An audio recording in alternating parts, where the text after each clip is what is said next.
Hello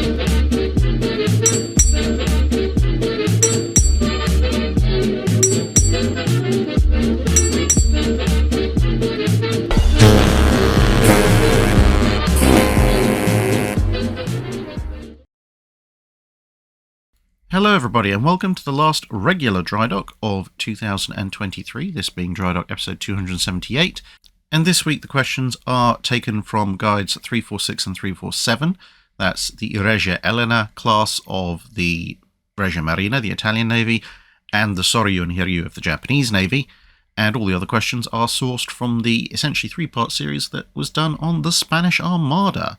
So, let's begin.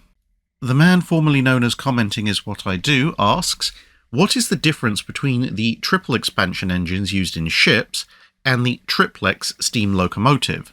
Why were triple expansion engines successful in both warships and civilian vessels, whilst every attempt at a triplex locomotive failed? Now, obviously with the caveat, I'm not a railroad historian, but as far as I understand it, the triplex system, as you can see here with this steam locomotive, which uses 3 sets of cylinders on each side to drive 3 sets of driving wheels, had the highest pressure, i.e. from the boiler, going into the centre set of wheels, at which point the steam was then distributed to the other two, which would actually make this an example of a double expansion engine. Because the reason it's called a triple expansion engine is that you use the high pressure steam fresh from the boiler, and then that steam is then recycled to another cylinder at a lower pressure, and then that steam is still further recycled to an even lower pressure cylinder, or cylinders. You can have a triple expansion engine that actually has 4 cylinders, because the last 2 might be the third expansion set. So given that, as far as I understand it, the triplex locomotive uses the fore and aft cylinders as the first stage of expansion after the central cylinder, that would be a double expansion.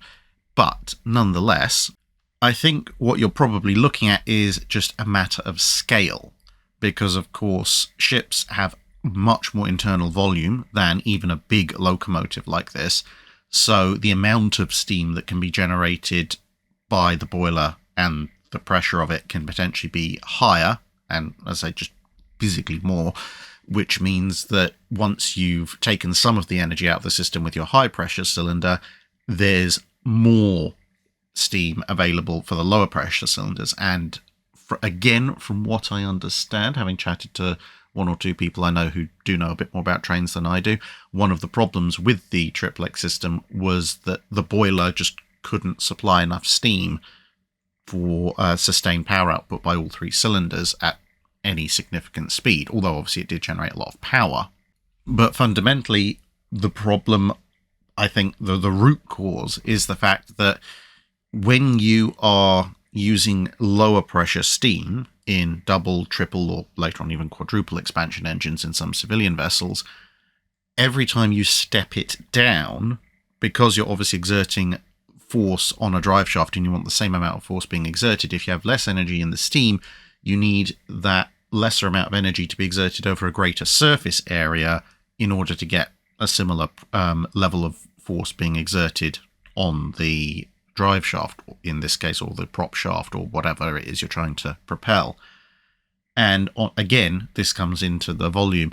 On a ship, having one cylinder head that, let's say, arbitrarily is 3 feet across, and another cylinder head that's 6 feet across, and another cylinder head that's 12 feet across, or distributing that last expansion over 2 cylinder heads that are 6, 8, 9 feet across, or something like that, that's not too much of a problem on the scale of a ship, but obviously on the scale of a steam engine, where you have a limited amount of space between the boiler and the rail track, you can't make those cylinders tremendously larger, which is why I suspect they actually split it into 2, which, as I just mentioned, is what they would sometimes do with triple expansion engines for the third expansion stage.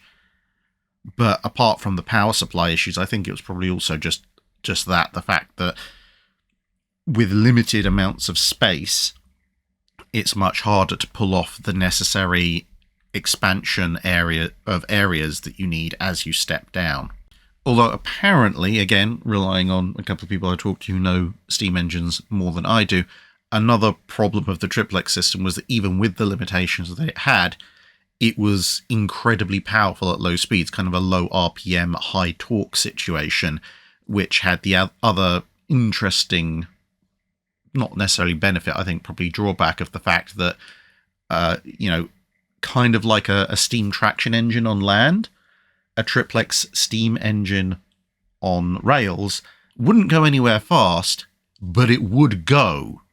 And that meant that if you had, a very heavy, long train with a regular steam engine, it might sit there straining or moving relatively slowly for a bit as it gradually imparted that energy and inertia to the rest of the train, and then gradually it would move off.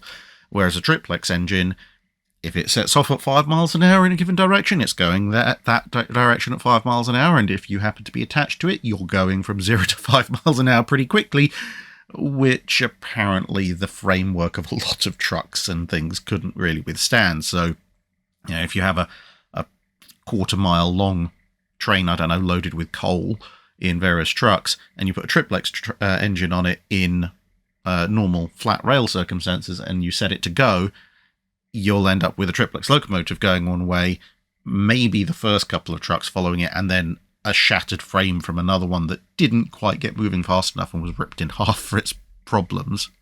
Brendan Buersdorf asks, how effective would a quadruple expansion steam engine have been compared to early steam turbines? Would it have been more cost-effective for some navies to have tried to use these instead of early turbines given that some countries had a monopoly on turbine production? Well, quadruple expansion engines at a large scale did exist in the 1900s and 1910s, but it's kind of a mixed bag. When you're looking at early turbine-driven ships, i.e. before the invention of geared turbines, then, both triple and quadruple expansion engines were more efficient at lower speeds, and quadruple expansion engines did deliver more power and more efficiency than triple expansion engines. In fact, the efficiency of a quadruple expansion engine was within shouting distance, not quite as good, but within shouting distance even of a turbine running at higher speeds.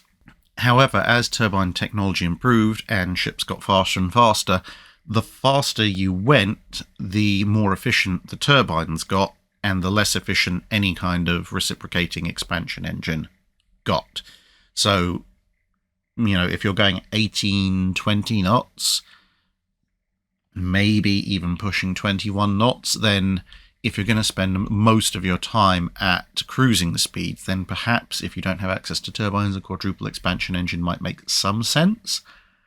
But once you get into destroyers, cruisers, battle cruisers, and as you get into the mid to latter part of the 1910s, people start experimenting with battleships going beyond 21 knots, the gap is starting to open again much more in favour of the turbines, and of course geared turbines are coming in, which are going to eliminate that lesser efficiency of turbines at lower speeds. But there are a few other disadvantages to quadruple expansion engines, or expansion engines in general, one of which is weight.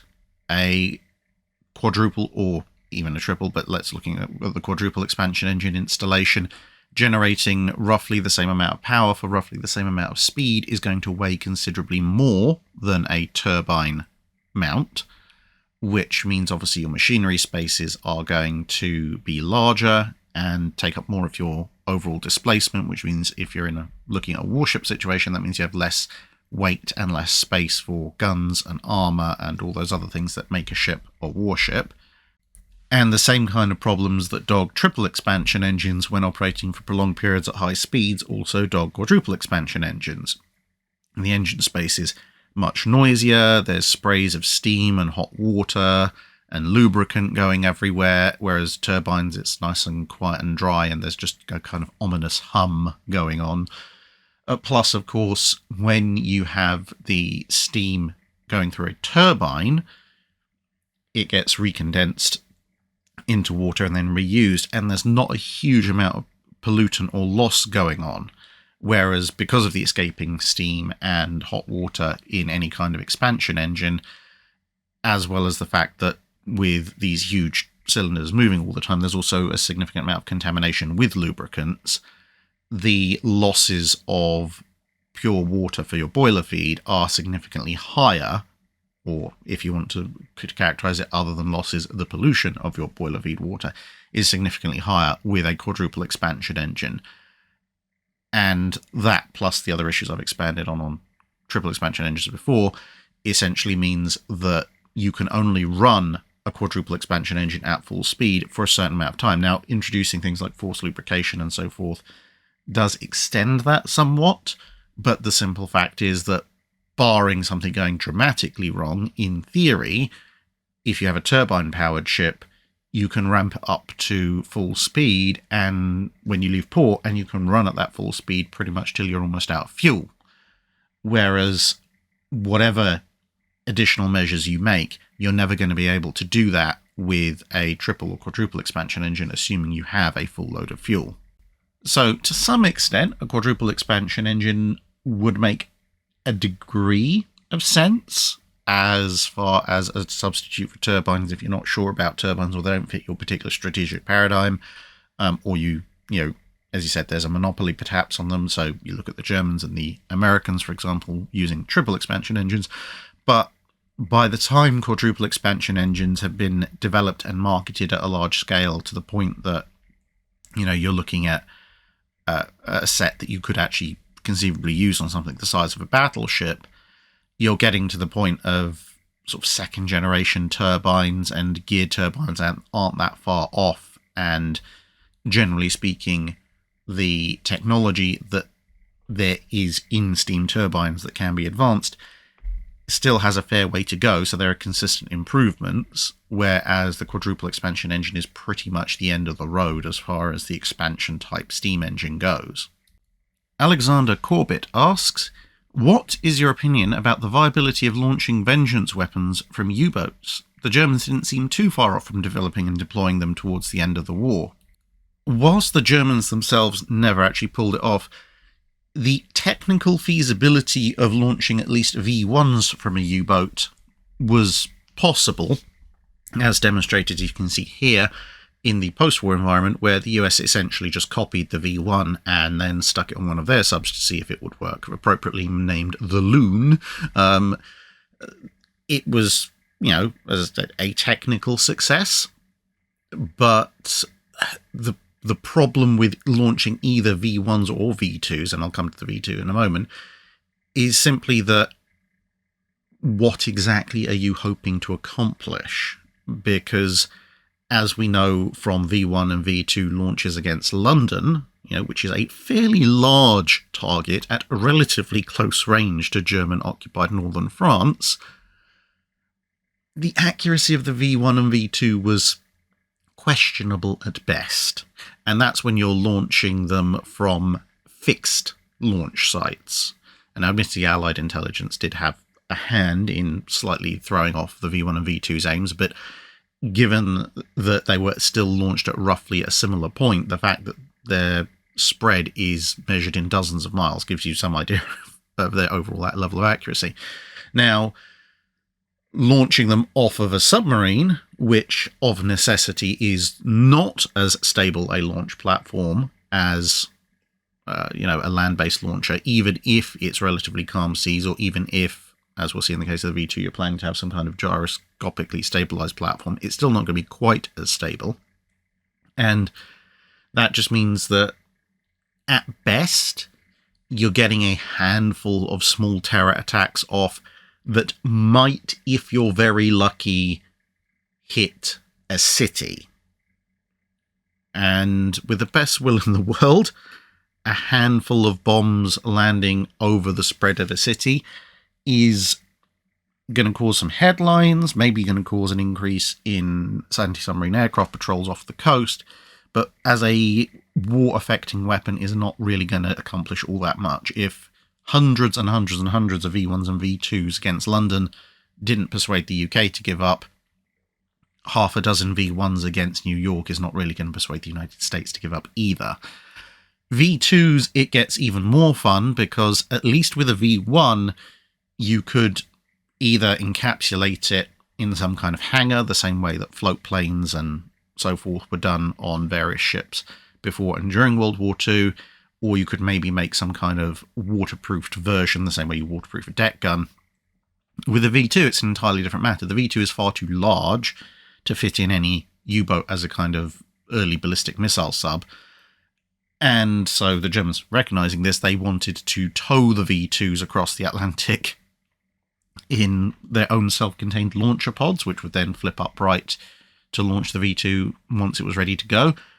But of course, transporting a liquid-fueled missile across the Atlantic on its side is a recipe for a premature detonation, so the fuel was going to be stored in tanks in the launching apparatus, which meant that you have the rather implausible scenario of a U-boat surfacing within sight pretty much of the US coastline, then having to go through a half-hour to hour-long procedure to detach its towed V2s, get the launch mechanisms into an upright position, then conduct the fueling of a early liquid-fueled ballistic missile at sea in a little bobbing container, and hoping that that all works, then set the thing off and hope for the, that the sea is calm enough and there aren't any particular rogue waves that send it wildly off course, at which point, congratulations, you have delivered a slightly larger explosive payload to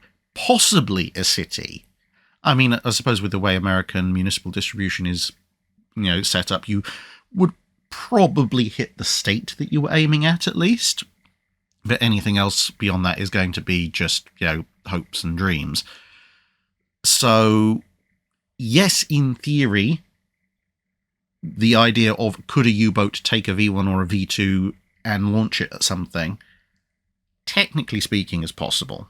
Practically speaking, it's a completely lunatic idea because it's not going to fundamentally change anything. The only time that launching missiles from a relatively limited capacity unit like a submarine is ever going to work is either if you have some kind of precision guidance system so that your weapon can hit the specific target it's aimed at, or if you're carrying a warhead that is of such destructive capability that it doesn't matter if you miss by a mile or 10, at which point you're looking at either nukes, and to be honest, with the state of early 1940s nukes, which obviously Germany didn't have, missing by 10, 15 miles might actually significantly reduce the effectiveness of even a nuclear warhead at that point. But even if you assume really optimistic levels of accuracy, you'd need a nuke or some kind of biological payload in order for it to actually be worth doing. Even a chemical payload isn't really going to work that well because, well done, you've delivered a ton of poison gas, literally a metric ton. That might cause some casualties if it lands in the middle of the city, or it might do nothing. It might kill a handful of livestock because it's probably not going to hit the middle of a city. And even if it did, again, you'll have caused a few dozen, maybe a few hundred casualties, maybe 1,000 or two if you're incredibly lucky with a chemical warhead, which isn't really going to change all that much. Scott Mason asks, I was watching a documentary on the ocean liner Normandie, and they mentioned that Normandie's designer was originally known for designing some revolutionary battlecruisers and submarines for the Imperial Russian Navy. However, they didn't say much about them, only that work stopped on them mid-construction due to the Russian Revolution, but it made me curious, what about these ships was so revolutionary? Well, what they're referring to is the fact that the ship designer for actually some submarines, some of the Russian battleships, and indeed the Borodino-class battlecruisers, or Ismail class as they're sometimes called, well, he skipped out of Russia rather understandably in the midst of the Soviet Revolution and fetched up in France, which is where, yes, he got involved in designing the Normandie class, or the Normandie ocean liner, as opposed to the Normandy class battleships, which he had nothing to do with. So he did have some rather interesting ideas about hull design, which obviously went into Normandy, and she was a pretty fast ship. I would hesitate to describe the Borodinos as revolutionary in and of themselves, though. There's not a huge amount when you look at the Borodino class that stands out and makes you go, "Oh, wow, really advanced ships." I mean, yeah, their hull forms are decent, but hull form was a very rapidly evolving technology - specialism in the early 1910s, which is when the Borodinos were designed. If there's anything that you could look at the Borodinos and say, "Oh, that's quite interesting compared to its contemporaries," it would probably be their size and armament, considering that you're looking at ships like Tiger, Der Flinger, etc. So even the Congos. So at the time that the Borodinos are being designed, contemporary battle cruisers are in the high 20s of thousands of tons, and they're armed with 8 guns, and they're usually capable of between 27 and 28 knots, give or take a little bit. Whereas the Borodinos, they are a little bit slower, 26.5 knots, although they do have an overload capability that will push them up to the same or possibly even greater speeds than some of their contemporaries. But they're much larger. They're well over 30,000 tons, depending on exactly the estimate you use. They could be 31, 32, again, give or take. They're never completed, so we don't know exactly what their actual normal or standard displacements would have been once finished, but they're well over the 30,000 ton mark. They're much larger than their contemporaries, and although they only carry armor that is about middle of the road for battle cruisers of the time, they do carry 12 14-inch guns.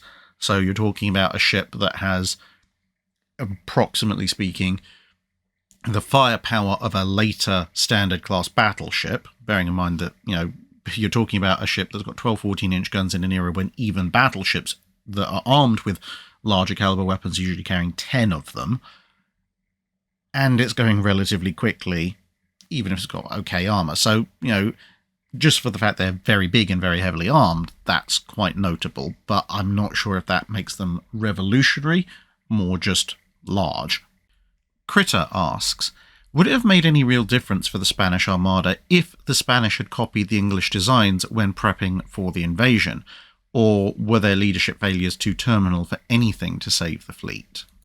On a tactical level, it might have made a difference, but on a strategic level, no, because on a strategic level, the job of the combat element of the Spanish Armada was always going to be the same: protect the transports and then wait for Parma. And it's that waiting for Parma bit that pretty much dooms the Armada.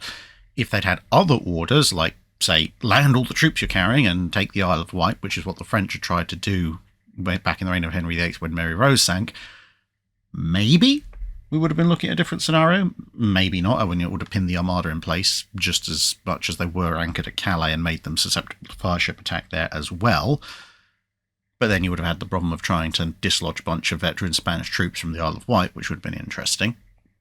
But fundamentally, no change in ship design that's plausible within the period is going to save the Armada when its mission is to sail up the channel and wait for Parma. But on a tactical level, it could have made a difference. Now, of course, there will be a few downsides to it, because if you have smaller, faster, more gunnery-based ships with fewer soldiers aboard, that removes a level of the deterrent to the English fleet getting in close and engaging the Armada right up nice and personal, because, of course, one of the big fears that the English had was with the bigger galleons in the Armada, if you got too close and they managed to grapple you, that was pretty much the end of it. The Spanish galleon loaded, well, say Spanish galleon, Spanish controlled galleons, quite a lot of them were Portuguese, and from other states as well. But nonetheless, a Spanish controlled galleon, if it grapples you and hauls you in and you're an English race-built galleon, if you weren't fast enough to get away, you're pretty much doomed. You do not have the troops, you don't have the height, etc. to fight off a boarding action. If the Spanish fleet is made up of capital ships that are roughly on a par with the English ships, that might tempt the English ships, or at least some of them, to get a little bit closer, because now they can risk boarding actions. But the flip side is, as we saw in the videos on the Spanish Armada, a few times the Spanish ships did try to catch and isolate portions of the English fleet to destroy them, and quite often it was the superior sailing capabilities of the English ships that allowed them to both do that and get in counterblows. If the Spanish ships are capable of sailing and manoeuvring just as quickly and just as agilely as the English ships, they might succeed in cutting off some of the English formations, like Frobisher in the Triumph, for instance. Okay, that was galleasses, but there were times when Spanish galleons were coming up in support. If they'd been race-built galleons, maybe they would have managed to isolate that element of the English fleet. When they sent a force back and tried to catch Ark Royal, etc., and instead the British or the English did a kind of a double around them and went after the core of the Spanish fleet, it's more likely that they would have caught Ark Royal and the centre of the English fleet in the first place, and even if they didn't, they would have been able to get back and pincer the English forces that went around them a lot faster. So there would have been a higher chance for tactical successes, but of course, if the English know that the Spanish can sail just as well as they can, then they might adapt their own tactics. So it's that kind of, adaptation to adaptation to adaptation thing. But I think, broadly speaking, having a lower, faster, more gunnery-based fleet will do better for the Spanish. But, as I said, only on a tactical level. The strategic level is pretty much still going to be as historically occurred, unless the Spanish sailors are able to pull off something really complex that actually envelops and destroys a major portion of the English fleet, or possibly basically drives it off before they hit that Calais anchor point, which theoretically could happen, because remember, whilst Medina Sidonia is not the world's best sailing tactician, as we established, he's not stupid, and the Spanish do have some veteran sailors aboard who could exploit the additional capabilities that such ships would offer them. Tom Finn asks, given that sailors have always been superstitious and having a Jonah aboard is thought to be bad luck, is naming a ship Elizabeth Jonas, aka Jonah, really a good idea?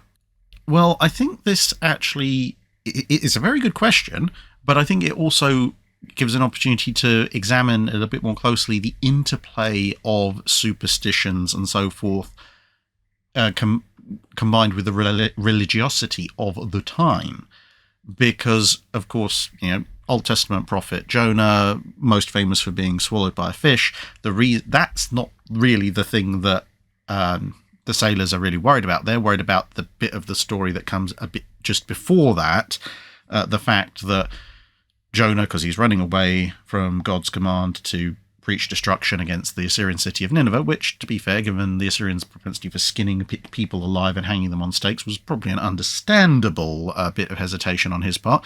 But anyway, as he's sailing off to what's probably Spain, or somewhere in that region, on a presumably Phoenician vessel, a massive storm of divine origin, according to the story, blows up, and obviously everybody's terrified, and Jonah eventually owns up and says, yeah, this is kind of my fault. We're in a massive storm. We're all going to die. So chuck me overboard and hopefully the storm will go away, which incidentally it does. So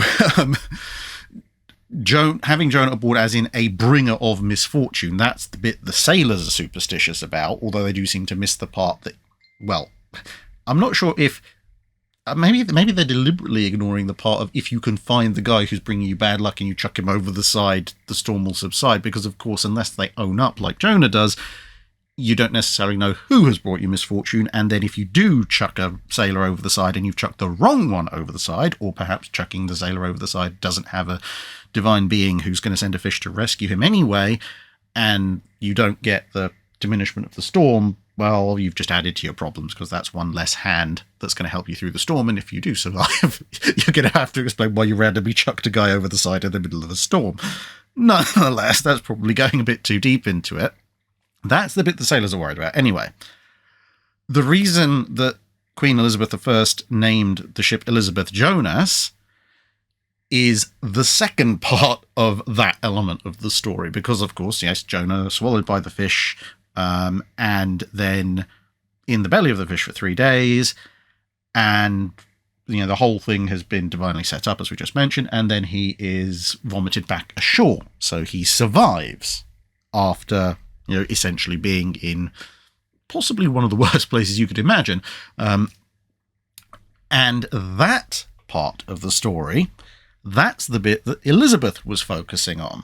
Because as far as she was concerned, bearing in mind the Elizabeth Jonas was built early in her reign, she'd just been through an incredibly difficult, possibly traumatic experience because she'd been kept locked up for a decent portion of her sister's reign, Queen Mary I.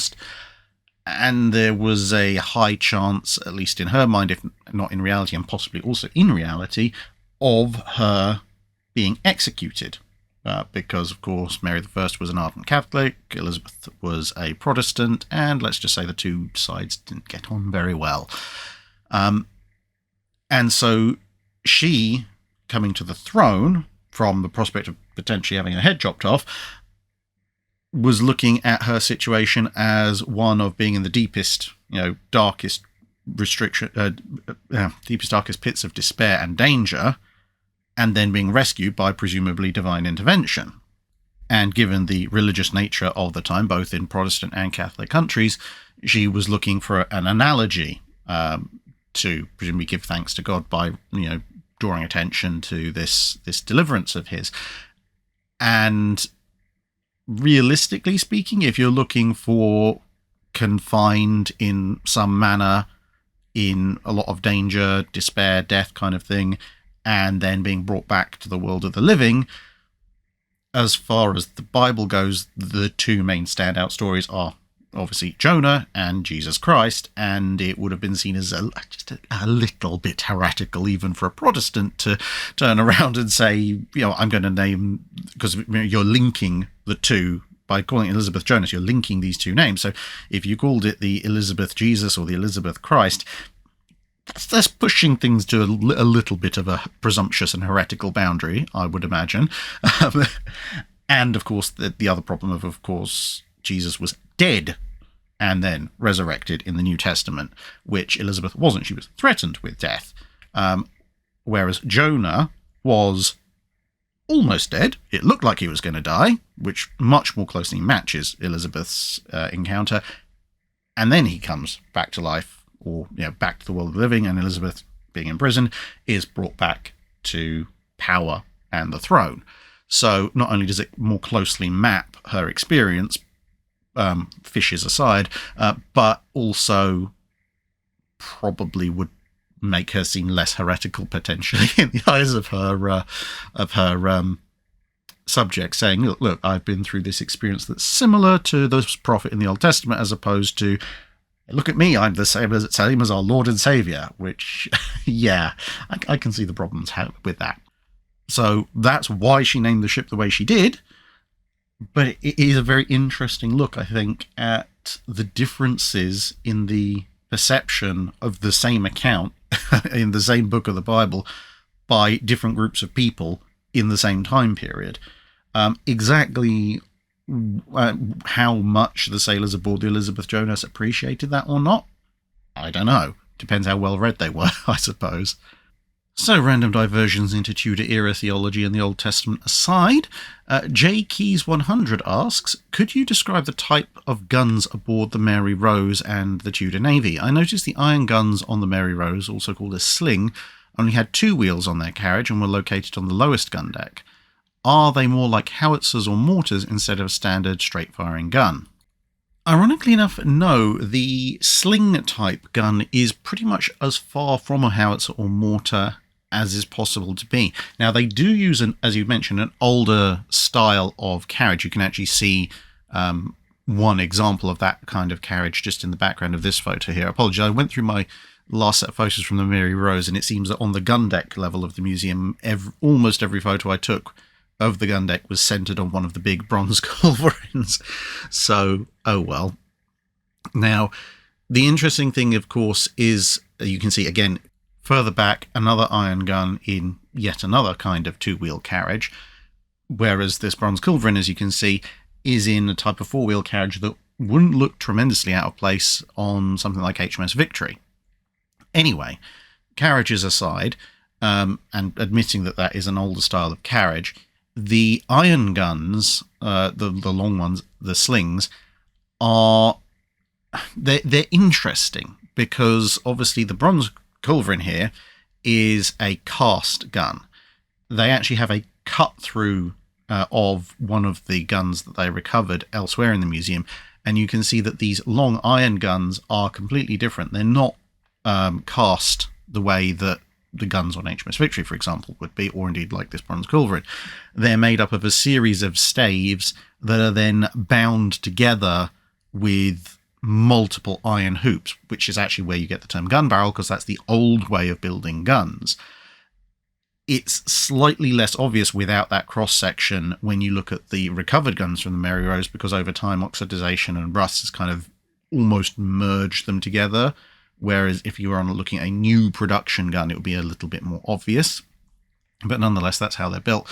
And the sling specifically, this very, very long gun fitted on the lower gun decks of the Mary Rose, this is an attempt to match the long-range firepower of a culverin, which is made of bronze, with a much cheaper iron constructed gun, because bronze guns are incredibly expensive. Now, you can get shorter range bronze guns, iron guns, that's where we get cannon from. But if you want long range, high power weaponry in the Tudor period, you have to go with bronze, because iron guns have a disturbing habit of exploding. But the sling is an attempt to rectify that. That's why you have so many hoops over the staves to make it as strong as humanly possible, and you've got this very long barrel with a relatively speaking small stone shot. The other thing you'll notice, as you can see in the background, is that they're not breech loaders. They're not muzzle loaders like the bronze guns. They are breech loaders, except that obviously you don't have a breech on a hinge. The entire breech block comes out, and you load it with powder and shot, etc. Then you pop it into the carriage, and then you have to tamp in a wooden wedge to make sure the whole thing doesn't just blow out backwards, and then you fire it, which is one of the other reasons they're in this long trough-like carriage as opposed to the balanced carriage of the culverin, because of course the carriage has to also support the separate breech and wedge it in nice and tightly. So they're, as I say, they're not howitzers or mortars. They are an attempt to make a very long-barreled, cheap anti-shipping weapon. But obviously it doesn't work out particularly well, because in the late 1500s they start to disappear. Partly that's because bronze guns become more and more available, because again, diversion slightly off the point, but with mail armour in the medieval period, bronze guns tend to survive quite a long time. Obviously they don't rust, they get a bit of patina, that's about it. And even if they fail, you can, as they don't tend to explode, they tend to just bulge, and even if they do break a bit, you can just melt them down and recast them. There's not a huge amount of material lost. So as you produce bronze cannon, you start to cumulatively have more bronze cannon as time goes on, assuming you don't lose vast amounts in ships being captured or sunk. Whereas iron guns degrade a lot faster, and if they fail, they tend to fail in a way that's irrevocable, I think that's the word. And towards the latter part of the Tudor era also, you start to see the first signs of development of cast iron guns made in a similar manner to this bronze one, which of course will supplant the barrel and stave method, because it's just a much better way of manufacturing weaponry, and that will go on to become the predominant shipboard firearm for shipping against other shipping for the majority of the Age of Sail. Tiny Raven asks, why didn't the Armada make for the Firth of Forth to resupply and reassemble? Surely that should have been a backup plan. There's a few reasons. Firstly, the border of England and Scotland at the time, and actually today, is on the east coast, centred on Berwick upon Tweed. And Berwick is only 10 to 15 miles short of the entrance to the Firth of Forth, which means that, bearing in mind that the English fleet sailed pretty much up to the Anglo-Scottish border to see off the Armada, would have meant that if the Armada did try and divert over to the Firth of Forth, they would have done so within sight of the English fleet, which in turn probably wouldn't have gone very well for them because, well, Calais had proven just exactly what the English fleet would do if they managed to catch the Armada at anchor.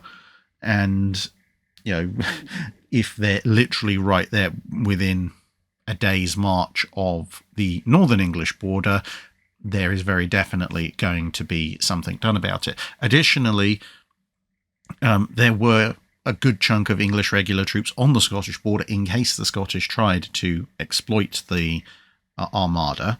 That was one of the problems with mounting a resistance to potential Spanish landing. A good chunk of English troops, apart from being over in the Netherlands, were also up in the borders of Scotland, at which point, you would have faced a land and sea attack, most likely.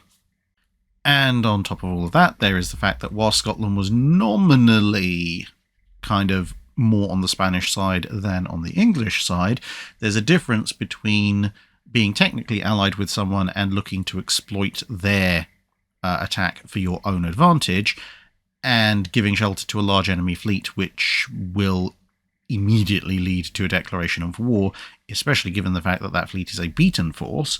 So the Scottish, not being idiots, are not really going to welcome the arrival of a Spanish fleet that's just lost a major battle, if that means immediately the English descending on them with fire and pitchforks and everything, both from land and sea. So the Scots probably would have just turned around and told them to get out anyway. And of course, the other element is the whole Armada campaign was as much a religious war as it was anything else. And whilst relations between Scotland and England were not the best, even in this latter stage, bearing in mind that, within a few decades, England and Scotland would be ruled by the same monarch, at this stage in time, Scotland had undergone its own reformation, so Scotland was largely Protestant, which had been one of the larger issues behind the kicking out of Mary, Queen of Scots, earlier. And so ultimately a bunch of Spanish ships showing up on a mission to, explicitly invade a Protestant nation and turn it back into a Catholic nation is not going to go down pretty well with a Scottish public that by this point are, in fact, mostly Protestant. Brian Stevens asks, everything I've heard about the Russian Navy is negative, from the Voyage of the Damned to their poor performance in World War II and in modern times. I know that Russia is historically a land power, but have they ever had a good navy? Russian naval power as a whole tends to wax and wane rather violently. So essentially, I suppose what would be the best way to imagine it would be, think of the US Navy in its first 150 odd years. The way that they build up a decent navy with a fair bit of experience, and then Congress immediately slashes their budget and they go back to almost nothing, and then back again and back again and back and so forth. That's essentially the Russian naval experience, except that's spread out over several hundred more years, and if anything, the whiplash is even more violent. Now, as you mentioned, Russia is historically a land power, and of all the nations that have coastlines, Russia is probably one of the ones that needs a navy beyond a coastal defense force the least in terms of maintaining its continuity and its ability to supply itself with resources. But, of course, Russia has various stages throughout history of imperial ambition, and those usually require a navy. But in answer to have they ever had a good navy, yes, at times they have. Some examples would be the Russian navy that fought the Baltic conflict with the Swedish Empire, both Sweden and Russia competing over the Baltic with imperial ambitions back in the Age of Sail. There's a whole set of wars and campaigns. A lot of it's on land, but a good chunk of it is fought in the Baltic Sea, which essentially gets ignored by most English literature and English-speaking historians. Not all of them. There are some good books about it, but it's not really the best known of conflicts. And then you also have the rather prolonged Russian enmity with the Ottoman Empire, down in the Black Sea. And that leads to a series of naval conflicts, Russia usually getting the better of the Ottomans, as you can see here at the Battle of Sinop. And then in the 19th century, which to a certain extent is actually kind of a continuation of concerns around the Ottoman Empire, you have a very weird back and forth going on where Britain and France are desperately trying to maintain some kind of power balance that's favourable to them in the Mediterranean, of all places. But as a result, you have circumstances within the space of about 3 decades where the British and sometimes French will fight for the Russians against the Ottomans, for the Ottomans against the Russians, with the Russians and the Ottomans against third parties, and occasionally will oppose the interests of both the Ottomans and the Russians. And so, you can have a naval officer whose career spans fighting both for and against both sides, with both sides against someone else, and latterly in the Crimean War, obviously on behalf of the Ottomans against the Russians. And during that period, the Russian Navy spends most of its time actually being fairly effective. Of course, during the Crimean War, they take a look at, well, should our Navy confront the 2 largest navies on the planet? And decide, no, they're not going to do that. In terms of, although the Russian fleet isn't, a pushover in terms of overall size, that's the equivalent of the Marine Nationale in the late 1930s ending up at war with Britain and America, who are fighting on behalf of, let's say, Germany in a war between France and Germany. Is the Marine Nationale, despite the fact they have the Dunkirks and they're completing the Richelieus, are they really going to go and fight the combined US and British fleets? No, not really. That's kind of the situation the Russians found themselves in. And then in the latter part of the 19th century, you have a very sort of swinging back and forth Russian naval threat, in that they do have quite a number of ships that pose a certain threat. That's the reason why HMAS Cerberus ends up, or HMVS Cerberus as she is originally, ends up down in Australia. They worry about the Russians coming down to Australia, of all things. The British are very concerned about the Russians coming overland through Afghanistan into India as well at the same point. But when the British establish their 2-power standard, it's against France and Russia. Now, of course, what the quality of the various Russian fleets are in 1860, 1870, 1880, 1890, 1900, and then Tsushima, it goes back and forth, but they certainly are viewed as something of a threat, although a diminishing threat towards the end of the 19th century, partly helped by the fact that Germany is in the ascendancy. So yes, there are time periods where Russia does have a fairly decent navy, but they're always bracketed by periods where they really don't. ACC asks, what moment or era during the period the channel covers has the biggest power gap between the world's 2 strongest navies?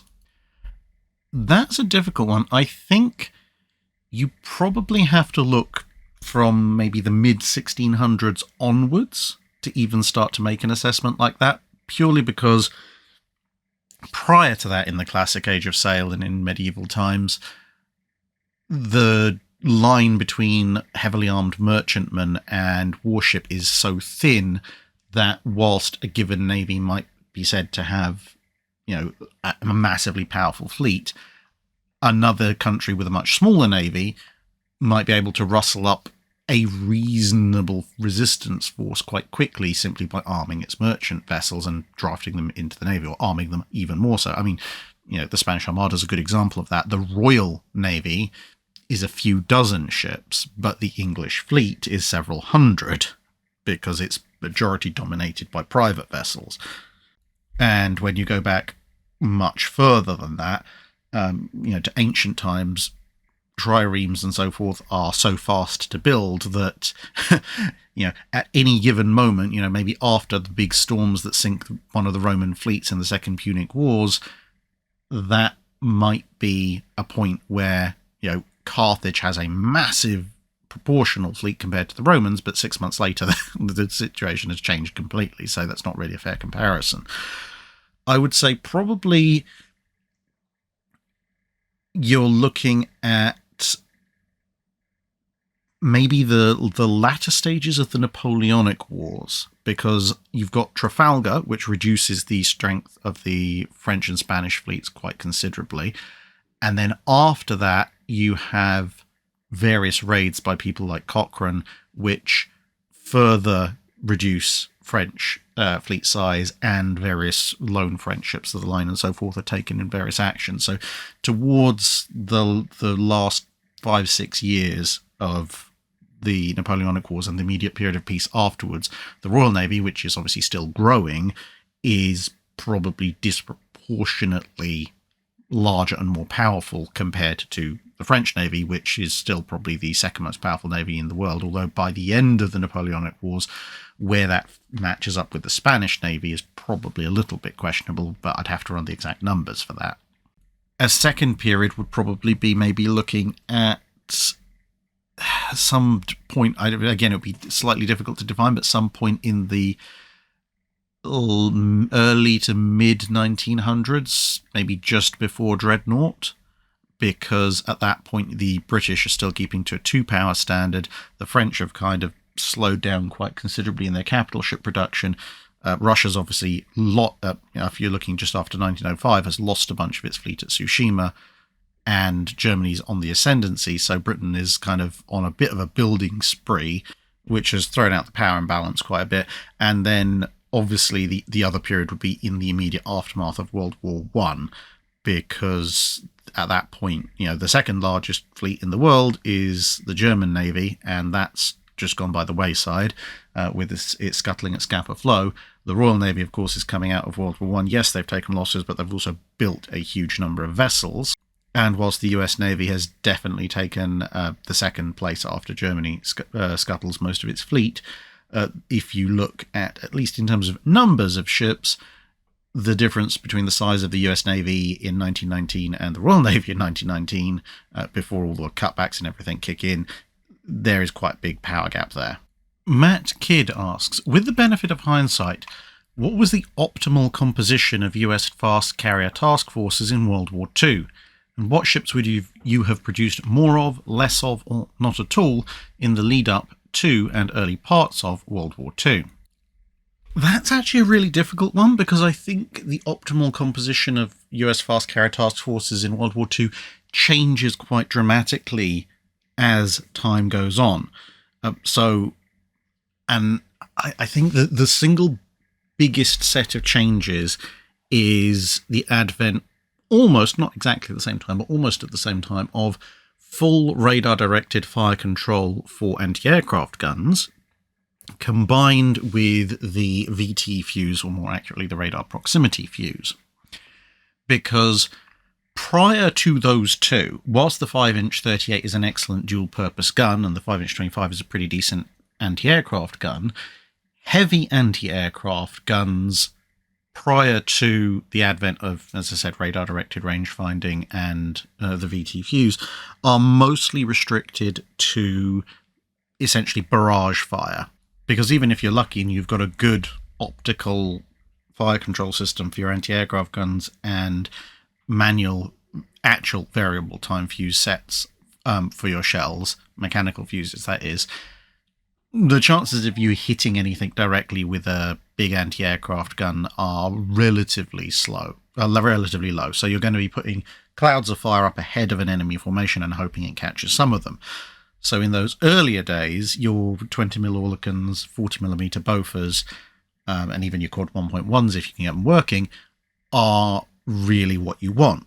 And as relatively short-range weapons, at that point, what you want are fewer larger ships, because fewer larger ships can be clustered slightly close together, and also, big ships will draw the attention of enemy attack aircraft. You see it during the various Guadalcanal battles. A few times some of the Japanese aircraft are drawn off to attack some of the escorting fast battleships instead of the carriers. And the idea at that point is, of course, you get them into range of your ship, and then you hit them with loads of light and medium anti-aircraft fire. There's not a huge amount of mutually supporting anti-aircraft fire that's possible outside of the sort of barrage-style heavy anti-aircraft fire, and maybe if you're close enough together, overlapping fields of 40mm gunfire, especially against torpedo bombers and things that have to come low. Whereas in the latter part of the war, once you have radar-directed gunfire and proximity-fused shells for your 5-inch guns, and indeed radar-directed fire control for your 40mm, then suddenly having lots of discrete platforms for those weapons, i.e. destroyers, potentially even Atlanta-style cruisers, the smaller ships, suddenly becomes a lot more useful, because although obviously it's upgraded the utility of your heavy and medium guns on your larger ships, the fact that your heavy guns in particular now have much better mutual support capability means that having a spread out field of anti-aircraft fire is now actually the better thing. Because if you think about it, you know, if you build at this point in the latter part of the war an Iowa class, you have 10 5-inch 38s that you can offer in support down a particular attack vector. But the cost of an Iowa class, when you're looking at anti-aircraft escort for carrier groups, compared to the cost of 2 Fletchers, which can do the same, or 2 Gearings, which can actually send another couple of 5-inch rounds downrange every salvo, you know, that cost is much, much less. And obviously 2 Fletchers or 2 Gearings can be in 2 places at once, which means there's more chance of them being in position to catch an incoming raid than a single battleship. So I don't think there's any one optimal composition for fast carrier task forces. I think there's 2, possibly 3, and they're very different as the technology improves throughout the war. Jim Smitty asks, when reading Dr. Clark's book, I noticed that during the course of the war, a number of prizes were taken by the triple-class destroyers. This was honestly surprising, as I thought by World War II most commanders within the Allies would just assume to sink a hostile-flagged merchant ship rather than take it as a prize.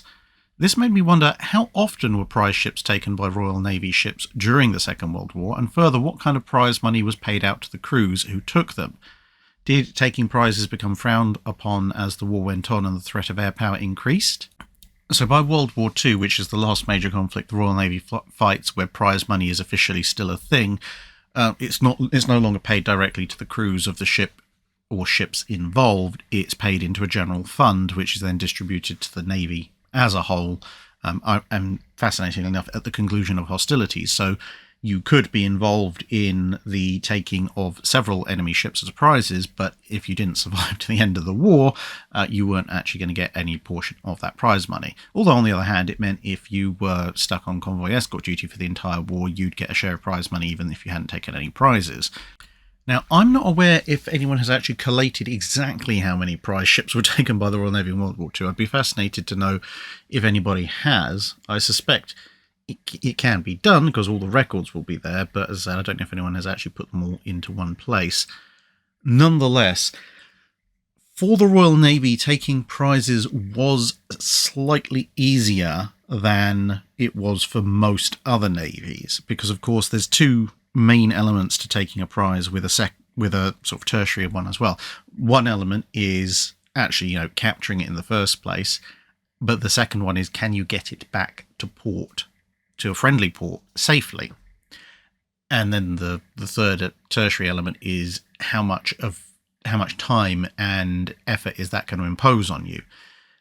The latter one explains a few things about some of the conflicts in the Pacific, because obviously, you know, the Royal Navy has a lot of ships out at sea, so statistically speaking, if there is enemy shipping out there, although of course there's relatively little German and Italian shipping out there compared to the amount of shipping that's trying to get to the UK, but you know, there's a statistically high chance of the Royal Navy's vessels coming across an enemy merchant ship, whereas even when German ships are actively going out to raid, it is a little bit difficult to actually find ships because there are so few raiders and such a large expanse of ocean. And the ships that are around, a lot of them tend to be in convoys which are escorted. Then that secondary factor, can you get it back to port safely?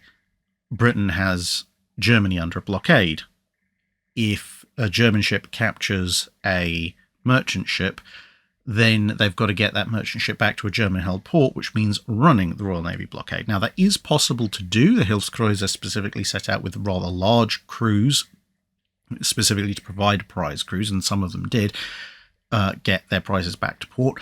But it's a much, much harder, because obviously you're subject to potentially being caught and attacked by elements of the Royal Navy or the Royal Air Force, and that's separate to then having to run the blockade.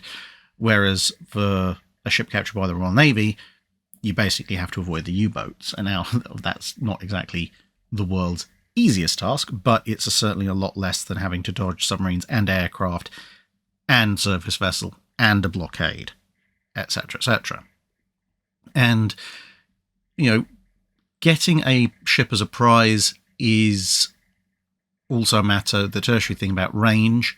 If you're operating as a Royal Navy ship, thanks to the fact that the British Empire exists, there's probably a British-held or friendly port within reasonable sailing distance.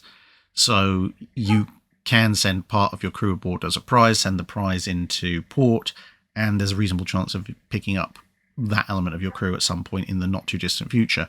Whereas if you're in the US Navy, apart from the logistical issues of exactly where Japanese shipping is in relation to the front lines, and whether or not the crew will, scuttle their own ship rather than surrender, but even assuming you did capture a Japanese merchant ship, usually getting that ship all the way back to a friendly held port that could deal with it is a much longer affair, thanks to the size of the Pacific, than it would be for a typical capture in the Atlantic or the Indian Ocean or the Mediterranean.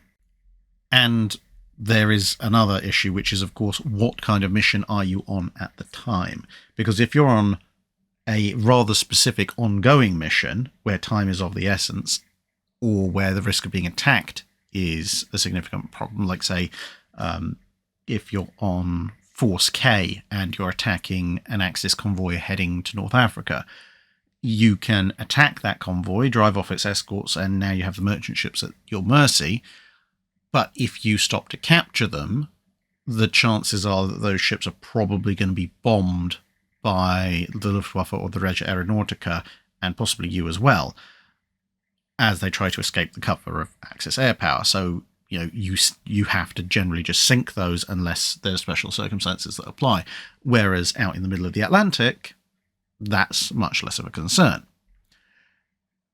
And so, different ships on different operations are going to have different views as to whether or not it's practicable to take a merchant ship as a prize. But if the circumstances allow for it, it is preferred to take a merchant ship as a prize, because one, that means your nation gets whatever cargo it was carrying, which will be valuable, essentially for free. And also, you get a merchant ship. Not only have you deprived the enemy of a merchant hull, you have a merchant hull of your own. And of course, for the Royal Navy, when the Germans, through the U-boat campaign for the most part, are sinking merchant ships quite often, every single merchant hull you don't have to build that you can just reflag and put back into service carrying cargo for your own side is a definite bonus. And finally, 22NF2 asks, I've read that the HMS Coassack Association do not believe that cutlasses were actually used during the Altmark incident, despite this action often being cited as one of the last where this weapon type was used. Is there any truth to the belief regarding this aspect of the Altmark incident, and are there any primary or secondary sources that point to cutlasses actually being used in this instance? So there are a number of reports in the immediate aftermath that describe the crew of the Coassack as using cutlasses. However, as you mentioned, the Coassack Association dispute this. Looking through the various records, the thing is that it's not unified. I mean, we can, to a certain extent, take media reports with a pinch of salt, because after all, they weren't there. The problem is that when you come across the primary sources, i.e. the men who were there, now granted, the majority of them, the ones in the HMS Coassack Association, don't recall using cutlasses, but a small minority of people who were aboard HMS Coassack do recall people using cutlasses and have gone, on record as saying that this was so. Now, this leads to a bit of a conundrum because, of course, Coassack wasn't carrying many cutlasses. They weren't a standard issue weapon for the Royal Navy by World War II. Older ships would have still had cutlasses aboard, perhaps from a time when it was more standard issue, and maybe someone's just not bothered to take some of them off.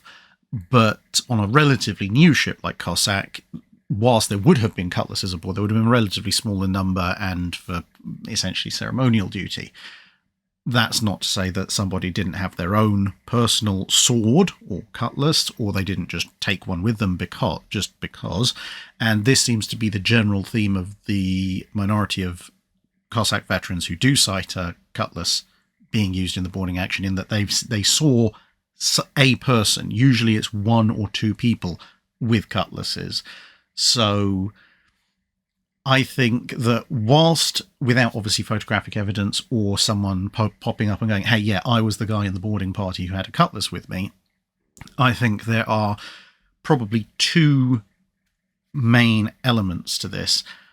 Firstly, what is definitely known is that the boarding party did go aboard with bayonets. And the thing is that the naval bayonet pattern at the time is actually quite a long bayonet.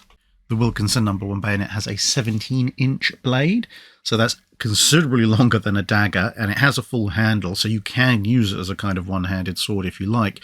So I think if you want to, I would say that there's two ways of going about it, because you can't dismiss the veterans' accounts who did see cutlasses being used, because they clearly saw something. They went on record as saying it. So I think if you prefer to believe that cutlasses weren't used, then you could perhaps interpret it as, people have been told to go over with bayonets. Maybe a few of the crew either didn't have time to fix their bayonets, or maybe they thought in the confines of a ship having a bayonet, and a pretty long one, stuck on the end of a rifle maybe wasn't the best thing for close quarters fighting. So maybe some of them were carrying their bayonets in the manner of a sword or cutlass, and that is what was perceived by other people. And they thought, well, someone's walking around with a blade in hand, clearly this is a cutlass. Or alternatively, if you perhaps prefer the view that cutlasses were used, or personally, if you want to take a sort of a more neutral view, it's entirely possible that either an officer had their own sword or took a cutlass from Coassack and was actually carrying an actual cutlass in this boarding action. Now, of course, there is also the slight splitting of hairs of what constitutes the use of a cutlass, because if somebody went aboard either with a cutlass in hand or a cutlass on their belt, that's using a cutlass in the form of, they are taking it with them as a form of weaponry aboard the ship. But there's also using a cutlass as in, did they use a cutlass to cut down a German sailor, because some German sailors were killed in this boarding action. And what I think is fairly definitive is I'm pretty sure nobody was killed by a cutlass during the Altmark incident. But I think there is a reasonable probability that at least one or two people were probably carrying a cutlass or cutlass-like weapon during the boarding action. And of course, if you're part of the boarding party, you're going to be mainly focused up front. And if you're not the one carrying the cutlass and you're focusing on what you're supposed to be doing, if a guy behind you and 13 guys to the left happens to have one on his belt, you're not going to see it. So you're going to report, no, we didn't have cutlasses, we had bayonets. But the one guy who did, you never saw that, so you're not really going to report that. And that's it for the last regular dry dock of 2023. At the very, very end of the month, on the 31st, of course, there will be the Patreon dry dock, which will be the very last dry dock of 2023. But thanks for listening, everyone, and see you again in another video.